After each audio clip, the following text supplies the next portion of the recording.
I've received a few questions, so I thought it's about time I sat down and answered them.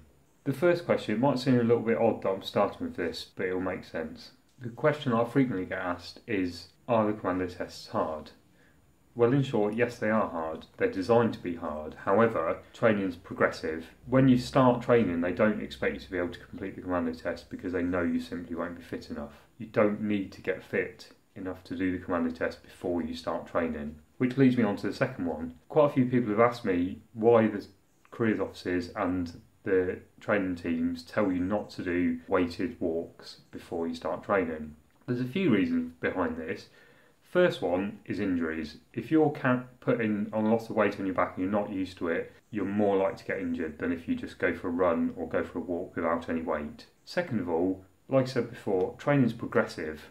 The first 9 weeks you spend in the gym doing body weight exercises, pull-ups, sit-ups, press-ups and running around the gym without any weight on whatsoever. So although you think you might be gaining muscle while you're carrying the weights before you start training, it's just a waste of time. As well as that, you don't need to take protein shakes during training. You get fed well enough with enough calories to sustain you. They have 4 meals a day down at Lympstone, so that'll be plenty for you to keep going throughout training, so you don't need to take protein shakes. I've also been asked about going to the gym in the evenings. Quite a lot of people that join the Marines are interested in going to the gym, love lifting weights. However, during training, you'll not have time and you'll not have the energy to do this. For the commando test, you do need strength. However, most of the commando tests are focused on endurance and strength endurance. So you don't need to be absolutely huge to pass the commando tests. So therefore, going to the gym in the evenings and lifting weights, there's no requirement for that during training. Another question I've been asked is, do you need to learn to map read before you start training? The answer to that is no. There's no requirement to learn how to map read or use a weapon or anything like that before you start training. Everything in training you'll be shown how to do the way the Royal Marines do it, so therefore you do it properly and you're not learning incorrect techniques before you start training. They don't ever expect you to do anything that you've not been shown how to do.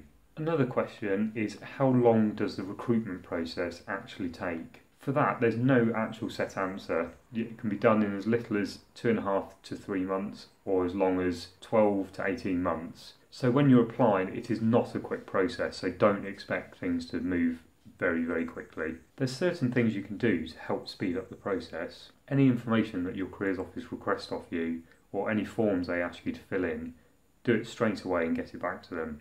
This will help you progress on to the next stage as quickly as possible. I've just got one final thing to add, and that is, it is not the army.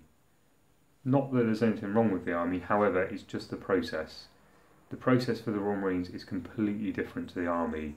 Only 1 or 2 steps that are similar, and that's the medical. The rest of it is completely different, and the same for training. So don't expect it to be exactly the same as the army recruitment process. If you know friends or family that have been in the army, the Royal Marines process is different. You need to be speaking to Royal Marines and the careers office about the process for the Royal Marines to get the most accurate information. Again, like last time, thank you for watching the video. If you do have any further questions or want me to go into more details about the questions that I've answered, then if you comment down below, don't forget to give the video a thumbs up.